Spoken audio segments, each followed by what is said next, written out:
নৌকা বাইচ হয়তো অনেকেই দেখেছেন, কিন্তু কখনো কি দেখেছেন এমন প্রতিযোগিতা যেখানে নেই কোনো বৈঠা বা কোনো যন্ত্র, শুধু নিজেদের দুই হাত আর প্রবল ইচ্ছা শক্তিতে ভর করে নদীর বুকে প্রাণপণ ছুটতে হবে নৌকা নিয়ে গন্তব্যে।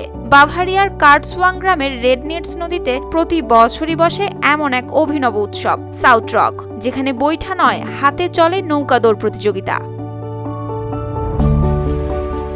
আরো মজার বিষয় হলো, দেখতে কাঠের নৌকা বা বড় পাত্রের মতো মনে হলেও এগুলো আসলে শূকর রাখার খোয়ারের আদলে তৈরি। তবে এগুলো আজ শূকরের জন্য নয়, বরং খেলার বাহন, যেখানে জয়ের জন্য দরকার শক্তি, কৌশল আর দলবদ্ধ প্রচেষ্টা। আবার প্রতিযোগিতার নিয়মেও রয়েছে চমক।